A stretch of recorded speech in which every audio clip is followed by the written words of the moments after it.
حضرت محمد مصطفیٰ صلی اللہ تعالیٰ علیہ وآلہ وسلم کا ارشاد پاک ہے، میری امت کے بعض علماء بنی اسرائیل کے پیغمبروں کی طرح ہوں گے۔ صوفیاء کے نزدیک یہ گروہ اولیاء اللہ کہلائے گا۔ حضرت نعمت اللہ شاہ ولی بھی انہی برگزیدہ بندوں میں سے تھے۔ آپ حلب میں پیدا ہوئے، قرآن پاک کی تعلیم حاصل کرنے کے بعد مکہ مکرمہ میں 7 سال مقیم رہے اور علم کلام کی تعلیم بھی حاصل کی۔ پھر ایران، افغانستان، شام، مصر، بخارا، سمرقند، ملتان اور آزاد کشمیر کا سفر کیا اور پھر ایران چلے گئے اور وہیں انتقال ہوا۔ اس وقت کے سلطان شہاب الدین غوری نے ان کا مقبرہ تعمیر کروایا۔ نعمت اللہ شاہ ولی جو آج سے تقریباً 850 سال پہلے گزرے ہیں، وہ اعلیٰ پائے کے فارسی زبان میں صوفی شاعر بھی تھے۔ سامعین، غیب کی بات کوئی نہیں بتا سکتا، غیب صرف اور صرف اللہ تعالیٰ ہی جانتے ہیں، لیکن جب اللہ پاک چاہتے ہیں تو دنیا پر موجود اپنے محبوب بندوں کو، جنہیں ہم اولیاء کہتے ہیں، کسی نہ کسی طرح کوئی ایسا اشارہ دے دیتے ہیں کہ ان کو آنے والے حالات دکھا دیتے ہیں جو وہ اللہ کے بندوں تک پہنچاتے ہیں۔ کچھ ایسی ہی باتوں کو ہم اولیاء کی کرامات بھی کہتے ہیں۔ سامعین، حضرت نعمت اللہ شاہ ولی اولیاء کرام کی صف میں شاید ایک ہی ایسے بزرگ ہوں گے کہ جن سے اللہ پاک نے آنے والے 1000 سال سے بھی زائد مدت کی ایسی پیشن گوئیاں کروائیں کہ جب وہ حرف بحرف پوری ہونا شروع ہوئیں تو بر صغیر پاک و ہند کے لوگ ورطۂ حیرت میں ڈوب گئے۔ آج تک ان کی گئی پیشن گوئیاں بالکل درست ثابت ہو رہی ہیں۔ حیرت انگیز بات یہ ہے کہ ان سے صدیوں بعد آنے والے بادشاہوں کے نام تک انہوں نے اپنی پیشن گوئیوں میں ہمیں بتا دیے ہیں۔ سامعین، ہم آج یہاں ان کی ان پیشن گوئیوں کا ذکر کریں گے جو پاکستان ہندوستان سے متعلقہ ہیں۔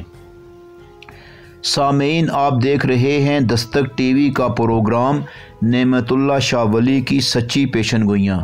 لیکن اگر آپ نے ابھی تک ہمارا چینل سبسکرائب نہیں کیا تو پہلے اسے سبسکرائب کر لیں اور ساتھ ہی بیل آئیکن پریس کر لیں تاکہ آپ کو ہماری مزید اپ ڈیٹس ملتی رہیں۔ آپ نے فرمایا، میں سچ بتاتا ہوں، دنیا میں ایک بادشاہ پیدا ہوگا جس کا نام تیمور ہوگا اور وہ صاحب قرآن بھی ہوگا۔ ہندوستان پر حملہ کرے گا اور انہیں شکست دے گا۔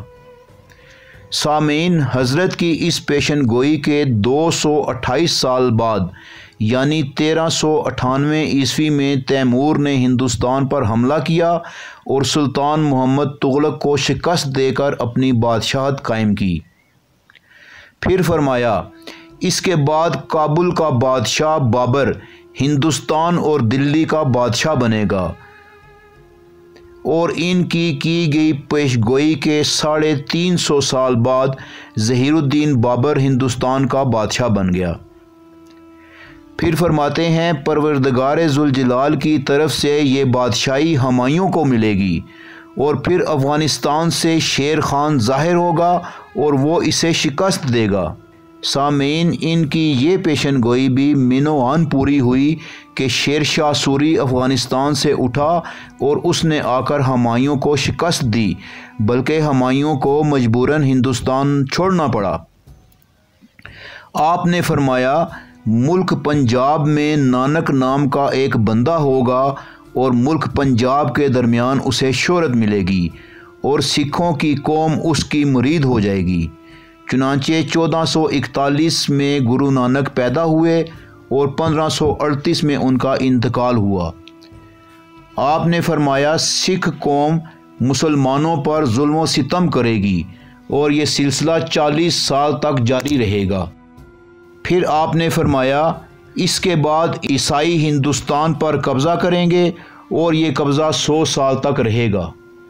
پھر فرمایا، انگریز 100 سال بعد خود ہی ہندوستان کو چھوڑ کر چلے جائیں گے، لیکن اپنی عیاری اور مکر سے لوگوں کے درمیان ایک جھگڑا چھوڑ جائیں گے۔ سامعین، یقیناً آپ سمجھ گئے ہوں گے کہ وہ جھگڑا کشمیر کا تنازع ہے۔ سامعین، انگریز دور کے وائسرائے ہند لارڈ کرزن نے جب یہ پیشن گوئی سنی اور اسے یہ بتایا گیا کہ اس بزرگ کی پچھلے 800 سال سے پیشن گوئیاں پوری ہو رہی ہیں، تو وہ بہت حیران ہوا کہ 100 سال بعد ہم ہندوستان کیوں چھوڑ دیں گے۔ اس نے ان کی پیشن گوئیوں پر پابندی بھی عائد کر دی۔ پھر آپ نے فرمایا، ہندوستان 2 ٹکڑے ہوگا اور انسانوں کا بے دریغ قتل عام ہوگا اور فتنہ و فساد کی کوئی انتہا نہ ہوگی۔ سامعین، قیام پاکستان کے وقت یہ پیشن گوئی بھی مینوان پوری ہو گئی۔ سامعین، اب ہم آپ کو ان کی وہ پیشن گوئیاں بتاتے ہیں جو ہمارے خطے کے متعلق کی گئی ہیں۔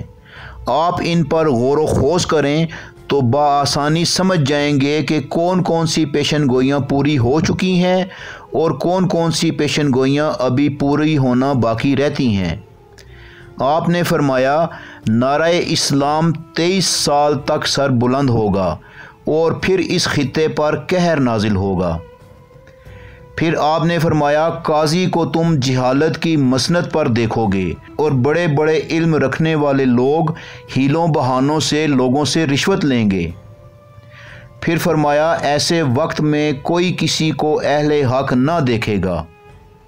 اور فرمایا، لوگ چوروں اور ڈاکوؤں کے سر پر دستار فضیلت رکھیں گے۔ آپ نے فرمایا، مسلمان نماز سے غافل ہو جائیں گے اور شہوت کے قیدی بن جائیں گے۔ نماز، روزہ اور احکام یعنی اراکین اسلام ایک دم غائب ہو جائیں گے اور مناجات کی محفلیں منعقد ہوں گی جن میں ریاکارانہ ذکر اذکار ہوا کرے گا۔ پھر آپ نے فرمایا، اس کے بعد ہندوستان میں ایک شورش ظاہر ہوگی اور اس مشرکانہ زمین پر فتنہ و فساد برپا ہوگا۔ پھر فرمایا، اس خلفشار کے وقت بت پرست لوگ کلمہ گو مسلمانوں پر اپنے ہندوانہ قہر و غضب کے ذریعے جابر ہوں گے، یعنی ہندوستان والے پاکستان پر حملہ کریں گے۔ پھر فرمایا، مدد کے لیے شمال مشرق سے غائبانہ امداد آئے گی۔ پھر فرمایا، جنگی ہتھیاروں سے لیس ماہر جنگی حکمت عملی والا لشکر آئے گا جس سے مسلمانوں کو زبردست قوت ملے گی۔ آپ نے فرمایا، عرب، ترک، ایران اور مشرق وسطیٰ والے مدد کے جذبے سے دیوانہ وار آئیں گے۔ پھر فرمایا، پہاڑوں اور بیابانوں سے اعراب آئیں گے اور ہر طرف آگ کا سیلاب رواں ہوگا۔ پھر فرمایا، فریضہ حج کے بعد اور نماز عید سے پہلے ہاتھ سے نکلے ہوئے علاقوں کو واپس حاصل کر لیا جائے گا جو غاصبانہ قبضے کی زد میں تھے۔ پھر فرمایا، دریائے اٹک کا پانی 3 بار کافروں کے خون سے بھر کر رواں ہوگا۔ آپ نے فرمایا، شہر لاہور، پنجاب، کشمیر، دریائے گنگا اور جمنا کا علاقہ اور بجنور شہر پر مسلمانوں کا قبضہ ہو جائے گا۔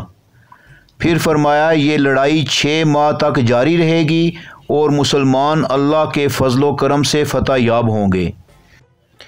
سامعین، آپ دیکھ رہے ہیں دستک ٹی وی کا پروگرام نعمت اللہ شاہ ولی کی سچی پیشن گوئیاں، جو اب اپنے اختتام کو پہنچتا ہے۔ اب ہم آپ سے اجازت چاہیں گے۔ اللہ نگہبان۔